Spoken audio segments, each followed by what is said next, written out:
Welcome, survivors, burnout community, and those just interested. It's Kelly Bupoltz, trainer, author, speaker, and your burnout prevention mentor.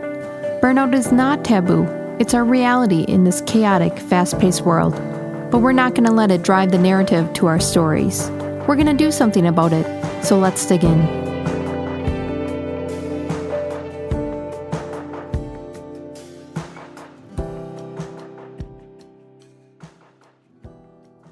What is the cost of a bad hire? It's interesting that we are so rushed to place someone, to have someone do the work that is open right now or someone is overloaded with, that we forget that the cost of the bad hire could be almost the cost of their actual position, their actual salary for the year.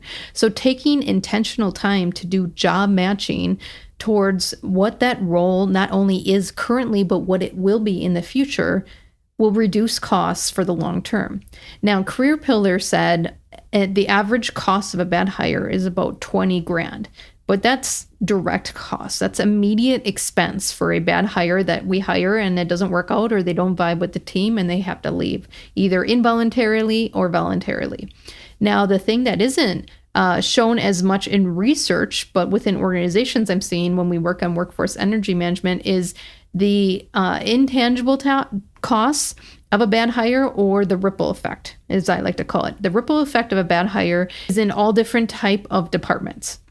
So, for example, the manager directly above this bad hire will spend about 17% of their time managing their poor performance, managing this situation, having conversations and meetings with HR and other leaders on how to deal with the situation, how to exit them, how to coach them. So that is an energy drainer for the leader. That's why leaders get in leader low. That's an energy drainer for the team that's just waiting for this bad hire to leave. They're like, are you doing anything with it? Are you doing anything with it? Hey, they're not doing anything with it. I'm going to start looking for another job because I'm not coming in and doing this person's work over and over again. They're supposed to be offloading me, not overloading me. So we have about 20 grand, right? That Career Builder is saying is the cost of a bad hire directly. So direct recruitment and onboarding expense. Then we have about 17% of a leader's time spent on this poor performer, this bad hire, which is just complete waste. It's 100% waste. And I don't know about you, but leaders are paid pretty well. So take 17% of their salary, and that's pretty costly.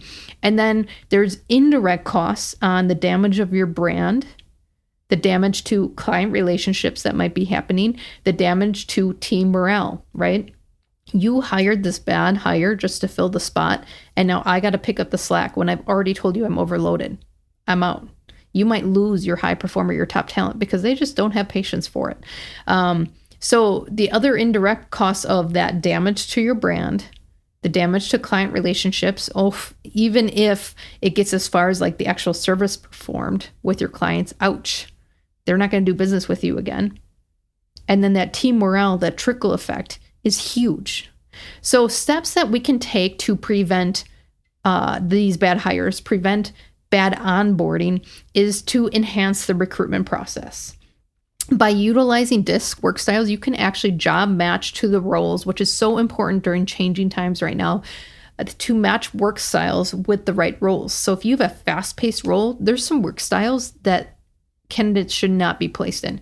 If you have a slow, methodic, steady role and you put a fast-paced person in it, again, there's this immediate conflict of behaviors that's happening. So let's go through these briefly. D's and I's, this is our dominance and influence, or our reds and yellows. They are active. They are fast-paced. They like to lead change and innovate and create. They want micro tasks for big movements, right? These are our change makers. They want to move. They want to create. They want variety. So those are our D's and I's. They are really great in positions that have variety or have change or have a little bit more of a momentum forward type of feeling to them. S and C's are more methodical and careful. They like to be steady and consistent. They like facts and information and to reflect on it. So these people are in roles that need that. Data, facts, steady, careful. They're going to find the gaps in things that are going to save your business and your operation. They're going to be the people that create operational flows that can get people on board because everyone actually understands what's going on. It can get consistency with customers of that repeatability of great service and quality. So do you see where S&Cs already fit? Things like technical, engineering, accounting, finance, they bring so much value there. Do you see where the mismatch and a bad placement can already happen? Say I stick a high D, very fast moving, very results orientated, into a support role that doesn't move very fast, doesn't change very often. They're going to slowly die every day and out they go. Or they're going to disrupt feathers with other team members because they want to change things. They want to do things their way. They think that they can be more efficient, and it's not going to work well with the other behaviors in that department. So by job matching, you can actually place great candidates in the correct roles and drive energy, really drive that internal natural motivation that people have. So that's the first step, is enhancing your recruitment process to do job matching as part of the candidate process, because the cost of the bad hires really going to cost you if you place them in the wrong role. The second thing I want you to do is look at how you onboard and the regular feedback loops that are happening with that new hire. Usually we are bombarded with training the new hire that we forget about the feedback portion. We forget that we've been there a time before and we saw things that were dysfunctional, or we couldn't find resources or information, and you just had to keep going. You had to keep going. They called that drinking from a fire hose type of training. And although many of us have went through that training, it could have been done better. And that's a conversation I have with some of our traditionalists in the workforce, is they'll say something like, well, I got trained that way and I turned out fine. We're doing better. We're doing better than we have before. And that's what is attracting top talent, is because we're doing better, our operations are better, our communication is better, our team trust is better.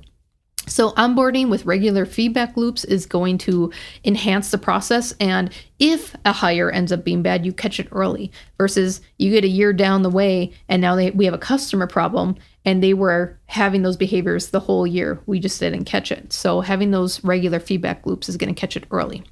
The other thing to look at is continuous training after the onboarding. Usually after the onboarding, we just kind of let new hires just, which, depending on your operation, if your operation is very busy, it's going through a lot of change, new systems, that's okay, right? Their plate is full of growth. But in most cases, the onboarding session ends where they get all this support, maybe even great feedback, and then it just ends and it goes into the traditional mode of once a year, you get a performance review. This is disengagement. This is why teams can't innovate and adapt, because there's not this connection on a regular basis. So continuous training, either on skills, soft skills, training in their field, training on the system specific to what they use it for, like really deep diving or going to a conference on it. Continuous training on it is going to keep the momentum and them excited about their position. And then the fourth thing that really benefits the company or organization is if you have a great enhanced recruitment process utilizing like DISC with job matching, making sure we're matching your energy, you're onboarding with regular feedback loops, and then you have continuous training and conversations all year long. I want you to go back and HR market the crap out of that.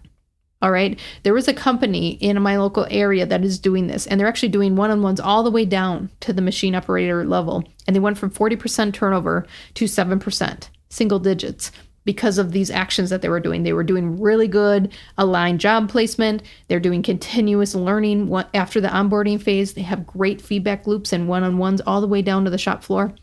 And they got down to single digits of turnover. I'm so proud of them. And I said, when are you going to market this out? And they said, well, there's a couple supervisors that need to get on board yet, and then we are going to market it out. Because guess what? When you're talking about top talent, and you see all these job descriptions and it's just noise, but then you see someone does job matching for energy alignment. We want to make sure you're successful in your job. Then you see we have a full board supported onboarding plan, followed by continuous improvement and development plan, one-on-ones, not annual performance reviews. Isn't that more attractive to top talent? Yes, It is, because that's where innovation, creativity, and adaptability happens. That's where environments where 4-day work weeks can happen. That's environments where unlimited PTO can happen because it's very cohesive and the operational factors are healthy. So I want you to market that out then. So we did the work. Now we're going to market it out so we can start attracting top talent to it. Because the only reason why these things don't work is because you're attracting bad talent, right? If you're job matching and things are still not working out, if you have a great onboarding plan and things still aren't working out, you're attracting the bad talent out there, the talent that people are trying to get rid of. We want to attract the talent that people are trying to keep. So the cost of bad hire has not only an immediate expense of about $20,000, but that ripple effect, which can be extremely expensive. So spending a little upfront effort and expense will reduce the cost of a bad hire. I know you're not lazy. Most people in burnout are high performers, those serving others before themselves. Don't discount this step today, the action in which you focus on your self-growth. Piecing together the puzzle is half the journey. Rediscovering yourself, energy, and establishing new habits is the other. Do not underestimate the untapped inner strength inside you. Explore more resources on my website to move from zombie mode back to liveliness. See you soon.